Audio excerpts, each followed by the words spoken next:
자, 자, 59강입니다. 59강입니다. 278쪽 다입니다. 가나다 할 때 다의 소제목도 이중 코테이션이 찍혀있네요. 그리스도는 우리를 자유로 해방시키다. 이거 앞에서 제가 잠깐 비슷하게 표현했습니다. 진리가 너희를 자유하게 하리라. 그게 바로 너에게 진리를 알지니 진리가 너희를 자유하게 하리라. 그러니까 예수 그리스도가 우리를 자유하게 한다는 요 소제목하고 연관되는 겁니다. 구약과 신약의 복음은 만들어낼 수 없는 은총과 생명을 증언한다. 만들어낼 수 없다는 건 사람이 만들어낼 수 없다는 뜻입니다. 인간의 생산 범주가 아니라고 하는 거죠. 그걸 이제 은총이라고 합니다. 부르주아적인 일상적 삶의 종교는 엥게스가 신학자들보다 아주 날카롭게 봤다고 하는 그 표현입니다. 일상적 생산과 소비의 극대화, 이게 일상적 삶의 종교인데요. 이런 것들은 필연적으로 확대되는 생산과 소비의 순환들에 대한 무조건적인 인정에 의해서 지탱되고 또한 인간적 가치들의 가치를 화폐 가치로 고정시켰다. 화폐 가치로 돈으로 모든 게 다 평가되는 거죠.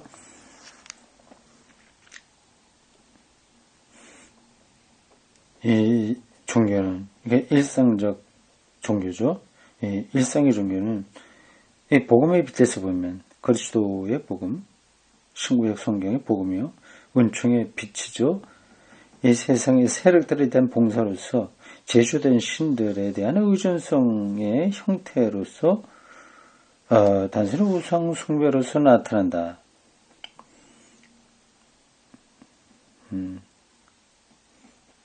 인간이 만들어 놓은 것에 절대적으로 의존하는 삶이니까요. 그러나 그리스도인들은 역사의 유일한 내용을 이루는 인간의 계시 안에서도 예속시키는 세상적 세력으로부터 해방을 보지 못한다. 여기 갑자기 또 그리스도인이 들어갑니까? 그리스도인은 역사의 유일한 내용을 이루는 인간의 계시 안에서도 예속시키는 세상적 세력으로부터 해방을 좀 지나가 봅시다. 또한 복음의 의미에서 자유의 역사로 분리할 가치가 있는 역사로의 구원도 보지 못한다. 이런 일상적인 종교, 생산과 소비에 극단적으로 의존하고 있는 삶에서는 결국은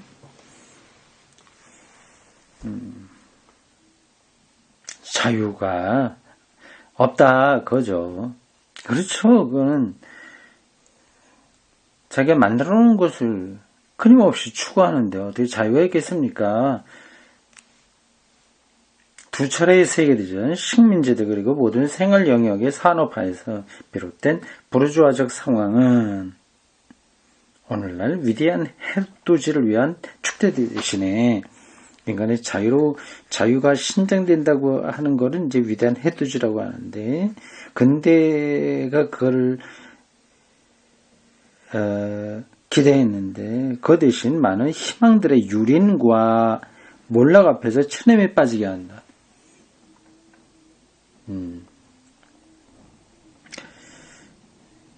교회의 신학에 의해서 구체적 상황과 관련되는 복음은 부르주아적 자유를 선포하지도 않고 자아 실현의 길을 선포하지도 않는다. 복음은 그건 아니다. 이건 제가 늘 생각하고 있는 부분입니다. 이 복음은, 교회의 복음은, 부르주아적 자유는 재산이 늘어난다므로써 얻는 자유를 가리키고요. 자아 실현의 길, 자기를 긍정하는 그런 심리적 위로, 그런 거죠. 그런 게 아니다. 복음은 행복의 확실한 길을 거리낌 없이 삶의 엄청난 시련 속에서도 행복을 누리는 길을 발견하는 논설이 아니다. 잠깐만요. 앞에 말하고 어떻게 연관이 됩니까?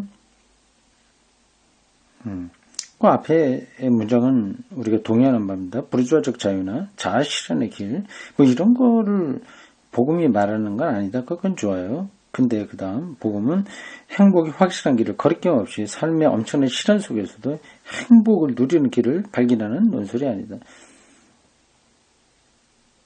예. 하여튼 그 앞에 문장하고 똑같은 뜻입니다. 근데 여기 어떤 사람의 희곡인가 뭐 이런 데서 따온 것 같습니다. 하이니히 클라이스트의 글입니다. 하여튼 어떤 행복하다, 잘된다, 뭐 그런 낙관주의적인 뭐 그런 것들을 복음이 말하지 않는다는 겁니다. 베르트 브레이트, 유명한 희곡 작가죠. 동독 출신으로서 서독에서 나중에 활동한 사람이죠. 아주 유명한 사람입니다. 베르트 브레이트의 30편의 오페라에서 성서는 선악과를 돌려받고 모든 인간의 권리를 위해서 행복한 결말을 이른다. 이로써 성서는 정당성을 인정받는다. 누가 기꺼이 권리를 인정받으려고 하지 않겠는가. 그러나 상황은 그렇지가 않다. 그리고 이 희곡을 제가 보지 못했습니다. 이 책을 읽지 못했어요. 넘어가겠습니다. 근데 여기서 말하려고 하는 건 분명한 거죠. 부르주아적 자유를 복음은 말하지 않는다.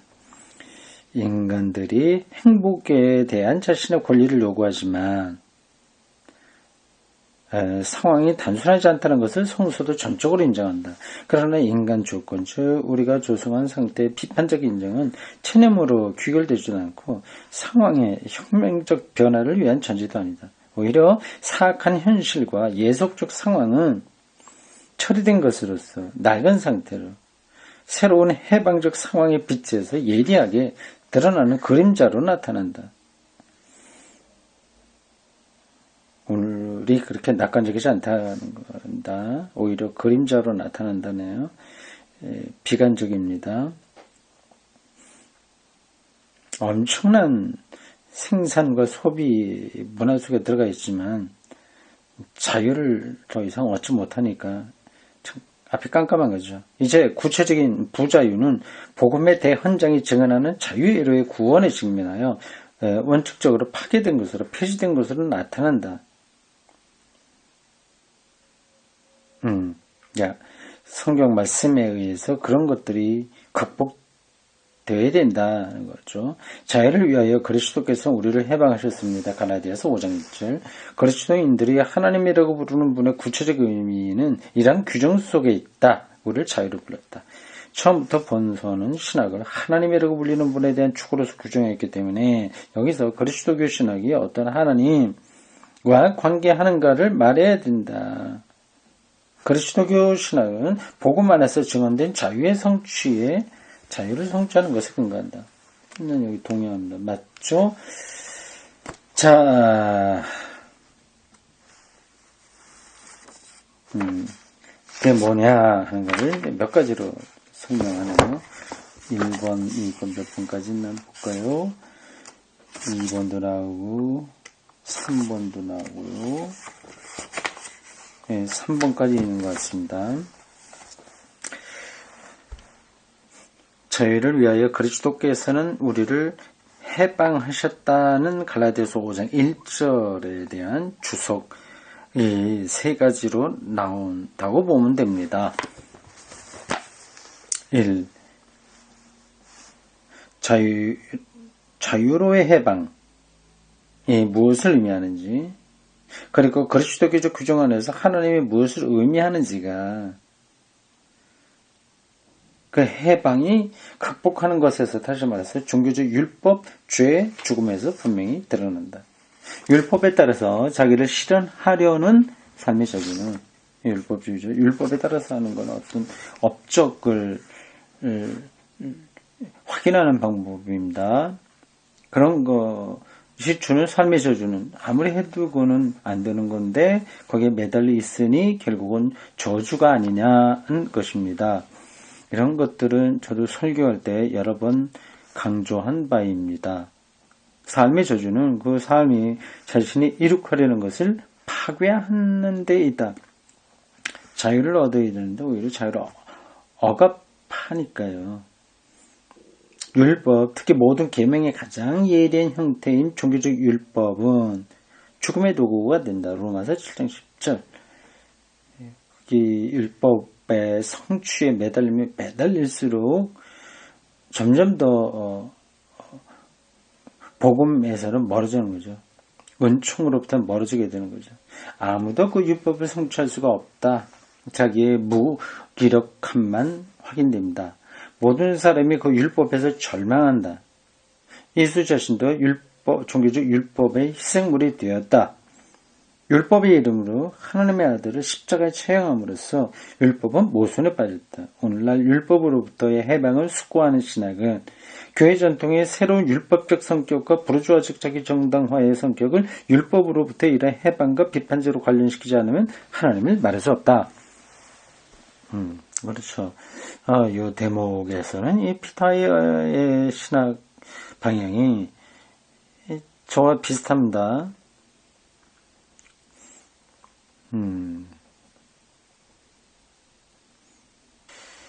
예, 그렇죠. 바울은 이 해방을 내용적으로 죄의 용서로 서술한다. 그 당시 종교적 언어로 표현해야 되니까 죄의 용서로 말할 수밖에 없습니다. 율법에 매이는 것이 죄죠, 사실은요. 자기의 생명을 자기 스스로 완성하려고 하는 욕망이니까요. 왜냐하면 율법은 인간을 정죄하고 율법 앞에서 모든 인간의 죄를 지었기 때문이다. 인간이 죄의 지배를 받기 때문에 하나님 앞에서 잃어버린 존재임을 율법은 가르쳐준다. 로마서 7장 19절에서 20절 인용합니다.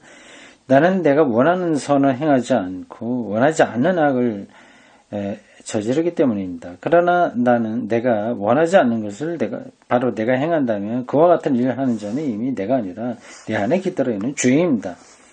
이에 대해서 복음은 죄의 율법으로부터의 해방을 가져온다. 율법으로부터의 해방. 무엇을 함으로써 이루어지는 게 아니라 믿음으로써 이루어진다고는 사실에 들어가니 율법의 강요로부터 해방받는 거죠. 복음은 죄책으로부터의 해방을 선언하며 죄책감, 불안한 거 이런 거 해방 선언하며 정죄된 인간들을 절망에서 벗어나게 한다. 세리와 죄인들 그들을 다 부르신다고 하는 거죠. 왜냐하면 하나님은 십자가에까지 이르는 아들의 자기 헌신에서 모든 정죄를 스스로 짊어지셨고 하나님은 우리를 위하여 스스로 정죄 당하심으로써 모든 죄책의 힘을 깨뜨리셨기 때문이다. 십자가에 달리신 하나님인 거죠. 스스로 자기를 낮추신 하나님입니다. 율법에 의해서 십자가에 처형당함으로써 율법의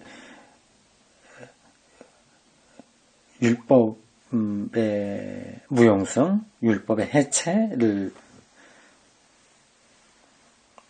말한 겁니다. 이런 설명들이 좀 교리적으로 들려서 와닿지 않을 수도 있는데 아시겠죠? 복음은 다시 한번 이게 꼭 교회 안에서 벌어지는 일들만 얘기하는 게 아닙니다. 율법 하면 조금 아까 그 계몽 근대주의에서 나타났던 일상의 종교에 나타나는 것들을 다 말하는 거예요. 생산과 소비가 신이 되어버렸지 않습니까? 그리고 모든 인간적 가치가 이 재화의 가치로 떨어지고 말지 않았습니까? 이게 다 율법인 거죠. 그게 없으면 불행하다는 생각을 하니까 저주받은 거고. 그렇죠. 그런 것들이 이제 예수 그리스도의 십자가를 통해서 극복된 거죠. 복음은 죄인들을 사랑하는 자들로서 인정하시는 하나님. 복음은 죄인들을 사랑받는 자로 인정하는 하나님. 하나님 없는 자들의 하나님을 증언한다. 그렇죠. 가난해도 그건 이제 죄인으로 취급받지 않습니까? 그래도 사랑받는 자로 인정하시는 하나님이다 하는 거예요. 이게 뭐 그냥 나이브하게 그래 괜찮아 죄인이라도 하나님 사랑하셔 이게 아니라 사랑이 거기에 실질적으로 임한다는 얘기입니다. 비참한 인간 그것은 바로 나입니다. 누가 이 죽음의 몸에서 나를 구해냈겠습니까? 우리 주 예수 그리스도를 통하여 하나님께 감사합니다. 로마서 7장 24절에서 25절 이 바울의 이 문구는 주님의 역사, 주님의 죽음의 역사를 가리킨다. 그의 죽음 안에서 그런 죄책을 극복했고 그렇게 함으로써 죽음을 죽였다. 그리스도와 함께 죽은 사람들, 즉 세례받은 사람들에게 죽음은 이 세대의 인간을 파괴하는 생물학적 종말로서의 위협을 상실했다. 실제적인 그 생물학적 죽음, 이걸 예수 그리스도와 함께 죽음으로써 이미 넘어섰다는 겁니다. 죽음은 자유로운 삶의 소멸을 위한 그리고 은혜로 사는 삶의 거부에서 비롯되는 파괴적 해체를 위한 자격력을 이 역사 안에서 상실했다. 예수 그리스도의 십자가를 통해서 말이죠. 그러나 바울에 따르면 죽음의 힘은 개인뿐만 아니라 인간의 죄책, 죽음, 과거와 고난으로 특징지어지는 인간 세계와 자연도 지배한다. 광범위한 겁니다. 생태학적인 차원까지 다 포함합니다. 로마서 8장 19절에서 20절, 22절.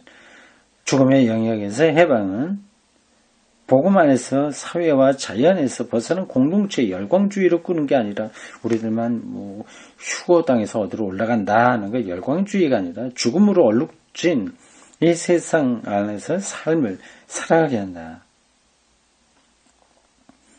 죽음에 이르는 존재의 얽매임에서 구원받고 해방됨으로써 근본적인 희망이 주어지기 때문에 이 삶은 극복될 수 있다. 지금 이게 설교처럼 진행이 되고 있습니다. 이 희망의 내용은 하나님의 자녀들의 영광을 위해 해방되리라고 하는 희망입니다. 해방이에요. 우리는 희망을 지향하도록 구원되었기 때문입니다. 구원되었다기에 구원받았기 때문이다 해야지 말이 자연스럽죠. 우리말로는. 우리는 희망을 지향하도록 구원받았기 때문입니다. 구원되었기 때문입니다. 로마서 8장 21절과 24절. 여기서는 개인의 자유를 위한 희망들이 아니라 피조세계 전체의 자유를 위한 희망이 문제가 된다. 피조세계 전체의 자유. 이 희망 속에서 죽음도 멸망도 지배하지 못하고 피조세계는 새롭게 될 것이다. 자유에 대한 이 희망이 이 세상에서 아직 성취되지 않았다면 이 희망은 주어지지 않은 것에 대한 단순한 기다림, 고도를 향한 기다림, 노벨 문학상 작품입니다. 고도를 기다리며 라고 하는 책이요. 기다림에 지나지 않는다.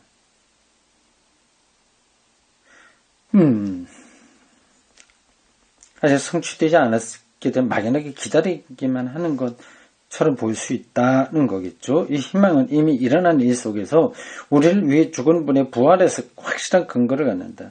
하나님은 우리를 새로 나게 하셨습니다. 그것은 죽은 이들 가운데서 예수 그리스도의 부활을 통해서 우리에게 생생한 희망을 갖게 하려는 것입니다. 베드로전서 1장 3절.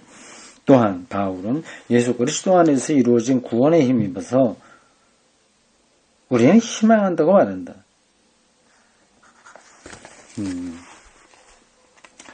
이거 우리들의 익숙한 얘기니까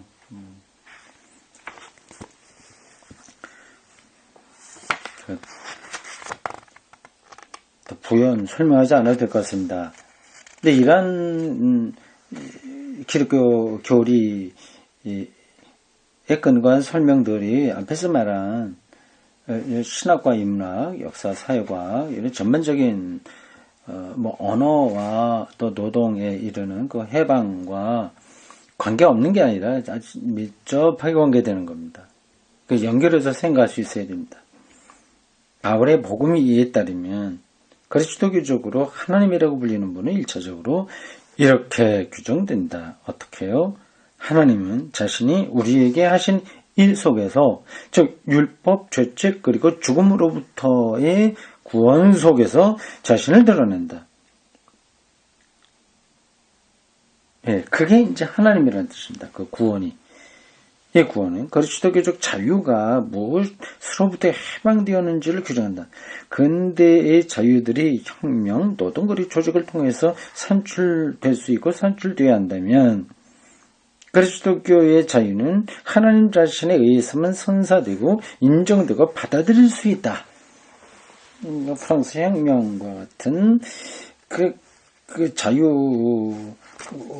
대한 인간의 노력이 있으나, 그래서 생산을 높이고 소비를 많이 함으로써 어떤 자유를 얻어보려고 하고 있으나, 그리스도교는 자유는 하나님에게서만 주어진다는 특징이 있는 거죠. 그럼 우리가 아무것도 안 하고 있어도 저절로 주어지냐, 이제 그런 뜻은 아닙니다. 자유 안에서 산다는 것은 그리스도 안에 있다는 것을 의미한다. 이렇게 그리스도 안에 있으면 새로운 창조에 대한 희망 안에서 확신을 가지고 있습니다. 멋진 표현입니다. 저도 이런 쪽으로 말을 좀 했죠. 새로운 창조의 부활입니다. 부활은 창조의 능력에 의해서만 가능한 생명으로의 질적인 변화니까요. 새로운 창조에 대한 희망 안에서 확신을 가지고 있습니다. 오직 희망 안에서만, 예수 그리스도 안에 근거한 희망 안에서만 그리스도교적으로 하나님에 대해서 말할 수 있다.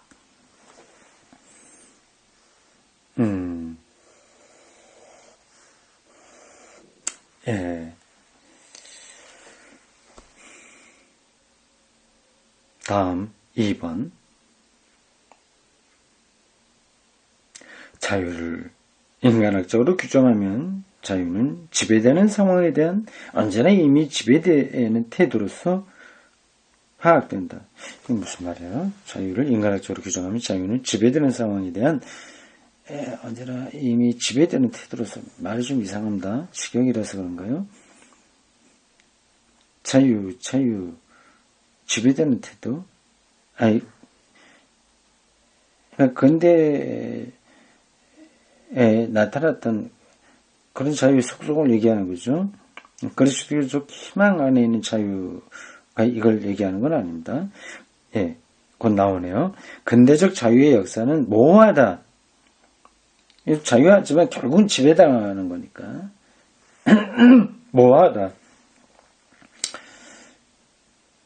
이런 사실을 감안하고 실제적인 하나님 상실의 상황에 대한 바울의 신랄한 평가를 회상하면서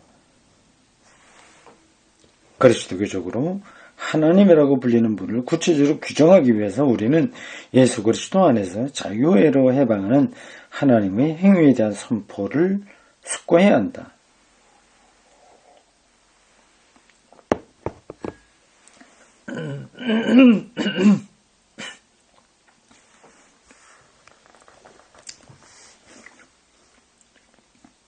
여기서 이 선포에 대한 가장 심각한 그리스도교적 오해를 방지해야 된다. 왜냐하면 구속적인 해방을 구해내서 속량한다는 뜻입니다. 하여튼 그냥 간단히 구원, 우리 구해낸다는 그런 해방을 단순히 지배의 교체로 해석하고 싶은 유혹이 크기 때문이다. 지배의 교체. 한 번은 교회가 지배하고 기업가가 지배하고 이런 식으로요. 이제 민중이 지배하고 이런 거요. 그러니까 유혹이 크기 때문이다. 이제까지는 파괴적인 세력들, 깊은 의미에서 죽음, 죄 그리고 율법이 지배했다면 이제는 해방자 그리스도가 새로운 인간들을 지배한다고 해석하는 유혹이 있을 수 있다. 아, 그리스도가 지배한다. 이거를 지배 개념으로 이해하면 곤란하다는 거죠. 이러한 해석은 바울의 세례 신학이 근거한다. 바울이 그러한 유혹을 좀 받았다는 말이네요. 나의 형제 여러분, 이와 같이 여러분도 그리스도의 몸을 통해서 율법에 대해서는 이미 죽임을 당했습니다. 그것은 여러분이 다른 분, 죽은 자들 가운데서 일으킨 분의 처제가 되기 위함입니다. 로마서 7장 4절. 우리는 이걸 굉장히 그럴듯하게 이해를 하고 있는데, 옳다고 생각하고 있는데, 피타이아는 조금 하나의 유혹이다, 그렇게 말하고 있네요. 더 나아가서 바울은 자신을 그리스도의 종이라고 부르고, 세례받은 자들의 종됨과 종으로서의 섬김, 그리스도의 법에 대해서 말한다. 죄로부터 해방되어 하나님을 섬기는 종이 되었으니, 우리가 잘 알고 있는 로마서 6장 22절. 자유애로의 해방이 비록 전에 다른 속고를 가져온다 하더라도 단순한 권력교체와 지배교체를 의미할 뿐이라고 할 수 있다. 상당히 피타이아가 성경을 레디컬하게 보고 있습니다. 죽음은 인간을 파멸시키는 지배권을 행사한다면 세상의 종말론적인 주님인 그리스도는 인간을 유한성과 사멸에서 생명으로 이끄는 지배권을 행사한다. 새로운 존재는 새로운 지배를 가져온다. 이렇게 생각하면 안 된다는 얘기 아닙니까? 피타이아가 말하는 게 12번 인용 각주 보면 무스너의 테올로기 되어 프라이하이 나 파우로스 바울에 따른 자유신학.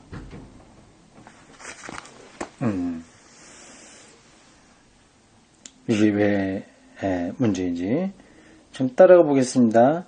구약 성서와 신학 성서의 복음에서 해방하는 구원자로 드러나는 분이 오직 주님으로서만 규정된다면 해방된 자들의 공동체인 예수 그리스도의 교회도 지배의 단체가 될 위험이 있다.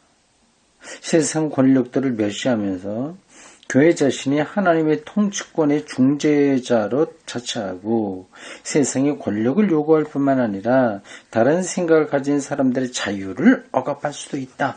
이걸 지금 위험스럽게 피타이아가 보고 있습니다. 근데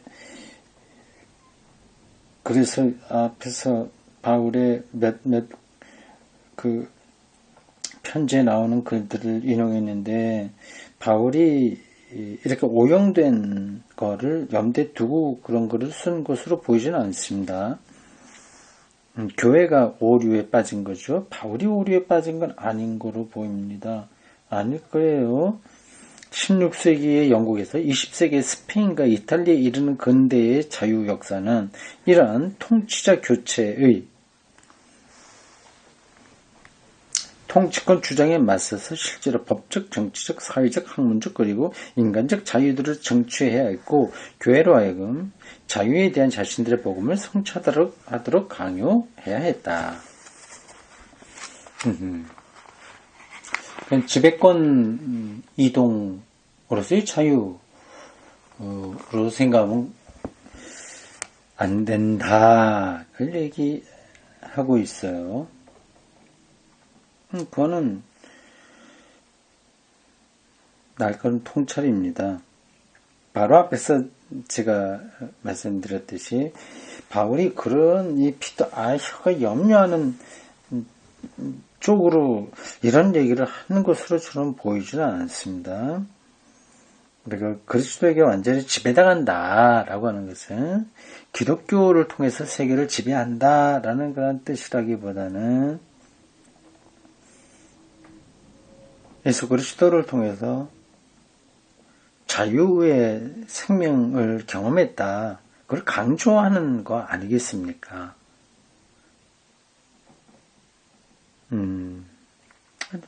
그렇습니다. 그래서 우리 안에 아무것도 비어있는 상태는 안 되지 않습니까? 악한 영이 있다면 그게 나가고 거룩한 영이 지배해야 되잖아요.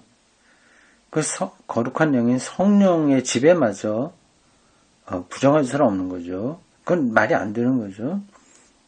근데 교회 역사가 그 지배권, 성령의 지배, 그리스도의 지배를 오용해서 교회의 세상을 향한 지배권으로 확대했다고 하는 것, 그것은 문제죠. 네, 여기까지입니다.